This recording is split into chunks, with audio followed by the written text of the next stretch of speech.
They told Dick Powell he was just a song and dance man, and laughed when he said he wanted to make the most realistic war film ever made. What followed during The Enemy Below, 1957, were real explosions, near-death accidents, and actors who refused to play simple heroes or villains.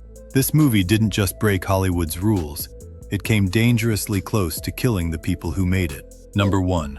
The Song and Dance Man's Secret Obsession.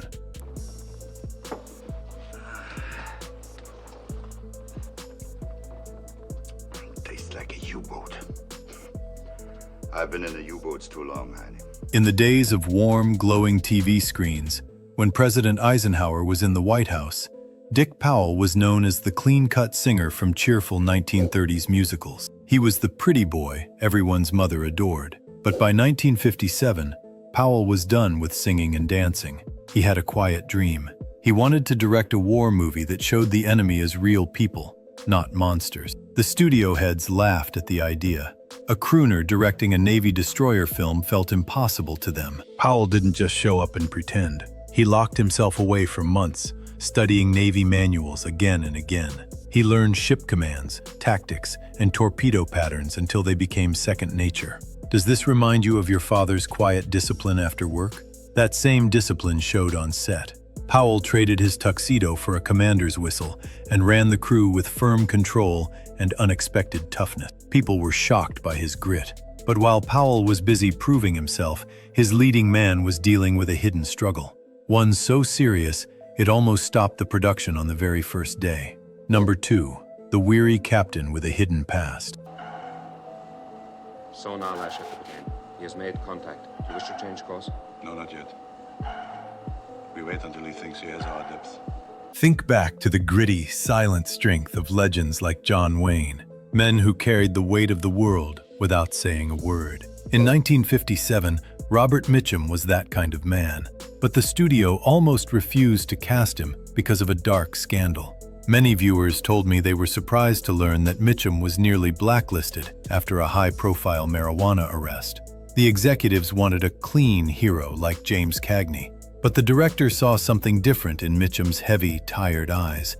That look of exhaustion wasn't just acting.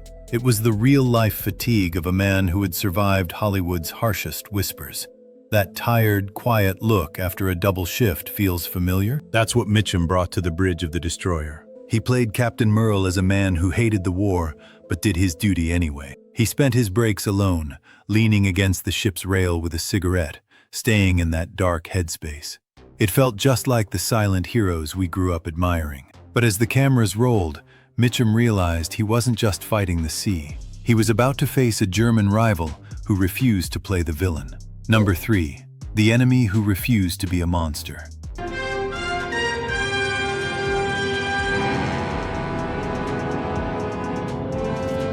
In the late 1950s, kids played stickball and street games until the streetlights turned on. At that time, movie villains were usually shown as scary, faceless monsters.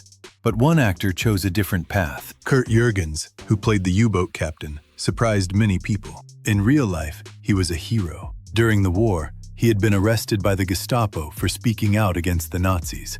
Because of this, Jürgens refused to play a simple, evil character. He made one clear rule. His character must be smart and honorable, or he would not do the role. He wanted to show a skilled sailor who hated the war, just like many real soldiers did. This was a bold choice for an American movie made only 12 years after the war ended. People in those days spoke about the war in quiet, serious voices. Jürgens brought that same serious feeling to the screen. He showed the enemy as a real person, not a monster. Audiences could understand him and even respect him. This idea scared the studio bosses, who wanted an easy bad guy. They did not know that the real danger was still ahead, waiting on the deck of a real warship. Number 4. The Destroyer That Wasn't a Prop.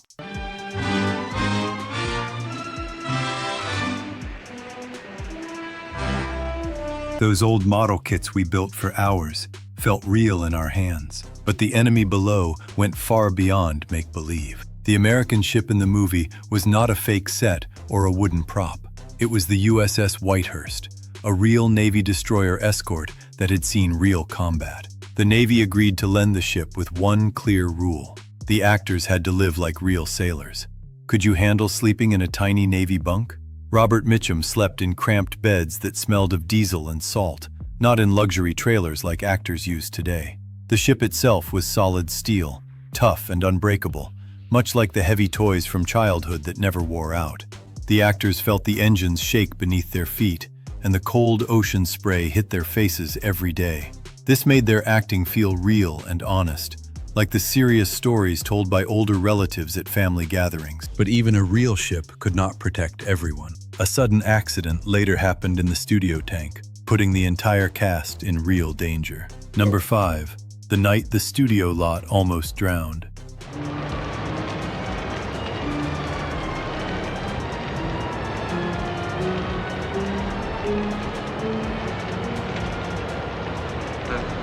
I take you off, Eddie. Come on. Back then, movie magic felt untouchable under the stars, but behind the scenes, it was often dangerous. Many viewers told me they were surprised to learn that the film's U-boat set nearly killed the cast during a massive flood at Fox Studios. Since no real German subs existed, the crew built a 40-foot steel replica in a giant water tank. One afternoon, a heavy valve snapped, and the tank didn't just leak, it exploded. Kurt Jürgens was trapped inside as the water level raced toward the ceiling. Much like the heart-pounding tension of a Saturday morning serial, the crew scrambled to drain the tank before the actors drowned in total darkness. They were saved just in time, but the set was a ruined wreck of oil and wires. After such a terrifying brush with death, would you have the courage to step back inside? The director's next move was even more shocking. He didn't want safety. He wanted real explosions. Are you ready for the shockwave? Number 6. The explosions that shook the sea.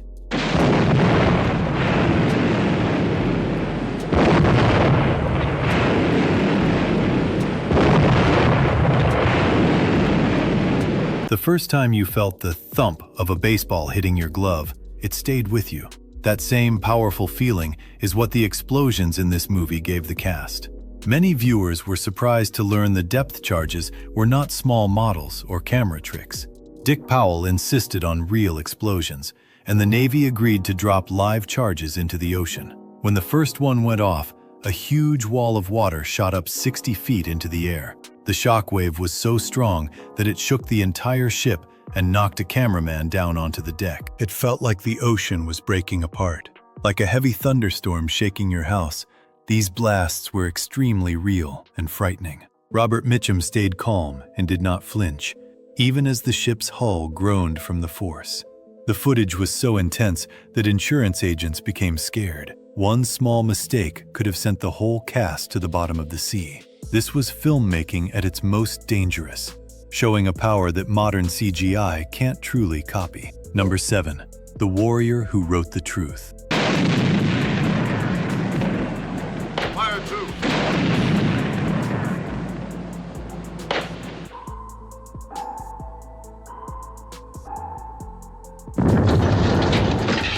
Think back to your first paper route, delivering newspapers and feeling proud of your hard work. That same quiet strength belonged to the man who wrote the book this movie is based on. Many viewers were surprised to learn that the novel was written by Commander Dennis Rayner. He was a real British officer who spent the war hunting U-boats in the cold North Atlantic. Rayner didn't write about dramatic Hollywood heroics.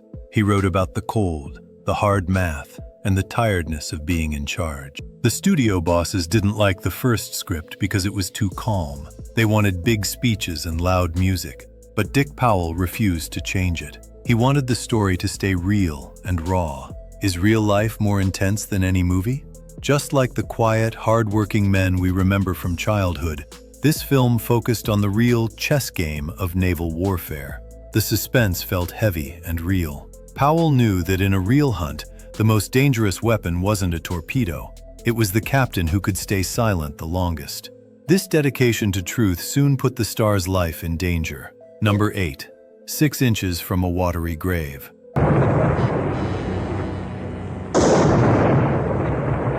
Back then, men were expected to be tough and not complain. Robert Mitchum had that same old-school attitude. Many viewers were surprised to learn that Mitchum almost fell into the ocean because he refused to use a stunt double. While filming on the fast-moving USS Whitehurst, a huge wave hit the ship from the side. The deck tilted hard, and Mitchum slipped on the wet steel. For a terrifying moment, he was in the air, falling toward the churning Atlantic. Just like your father quickly catching a falling tool, a crew member grabbed Mitchum's belt at the last second and pulled him back onto the ship. Mitchum didn't even drop his binoculars. He stood up, fixed his cap, and asked if the camera was still rolling. He then continued filming like nothing happened, even with bruised ribs. That kind of calm made him a legend. But this close call was nothing compared to the ghost ship that was about to appear. Number 9. The time-traveling submarine.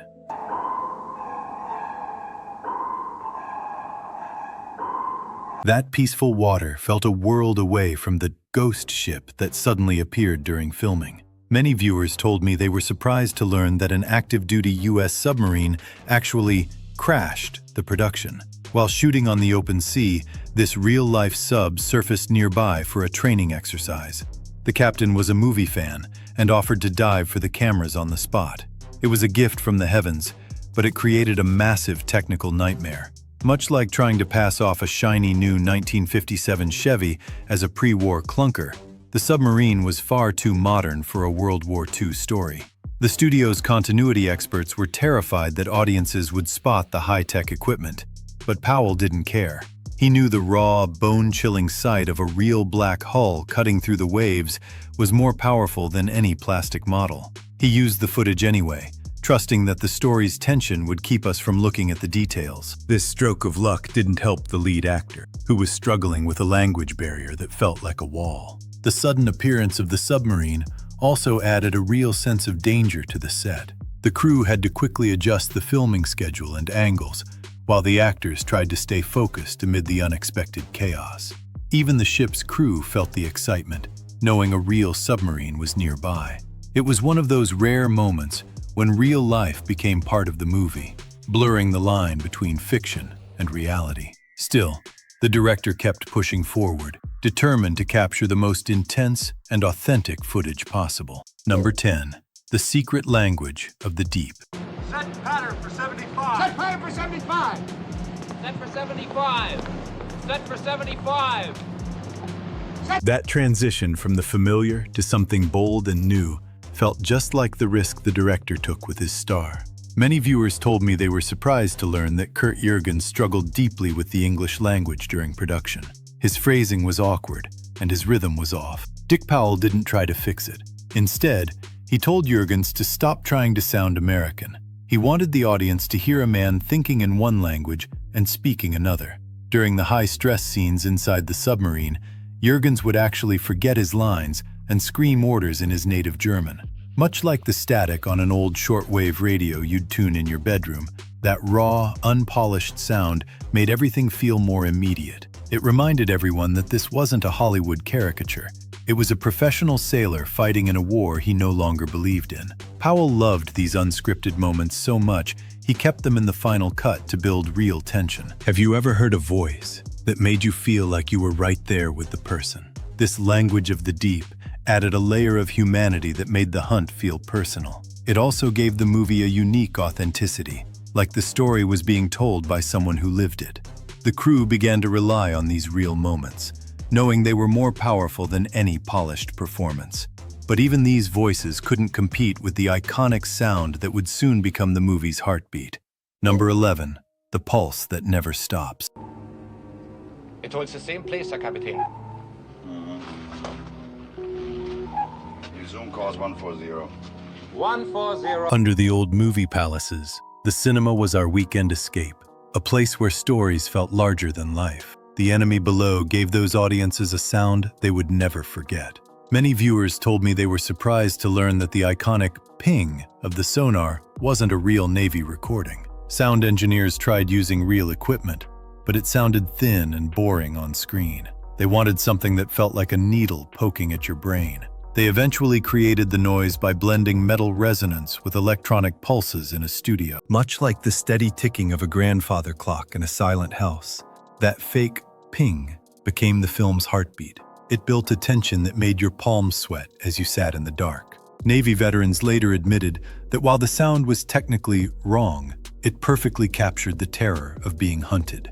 Every submarine movie made since has copied this exact sound, but none hit quite as hard as the original. This heartbeat kept the audience on edge, but the real mystery was hiding inside the uniform of an enemy officer. The sound was so powerful that people would jump in their seats every time it rang out. Even today, the ping is still remembered as one of the most chilling movie sounds ever created. It proved that sometimes a small, simple noise can be more frightening than a huge explosion. Yet, while the audience was focused on the sound, the true secret remained hidden, waiting to be revealed in the next scene. Number 12.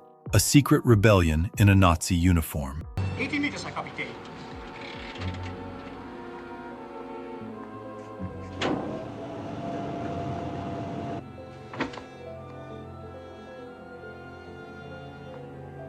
Remember those spinning wire racks at the pharmacy, where you'd spend your allowance on a comic book hero who always knew right from wrong? Back when Eisenhower was in charge, we thought we knew exactly who the good guys were. But this film asked us to look closer at a man in the wrong uniform. Many viewers told me they were surprised to learn that Theodor Bickel, who played the German second-in-command, was actually Jewish and had fled the Nazis as a teenager. To take this role, he had to wear the uniform of the very men who had once hunted his family. It was an incredibly brave and painful choice.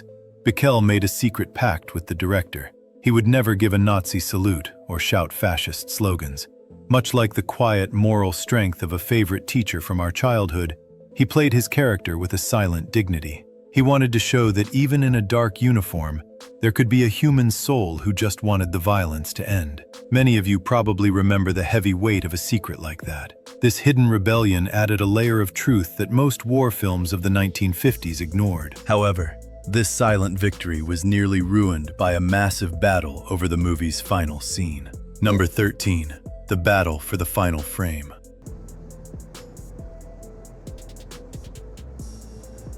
Leb wohl, Heini.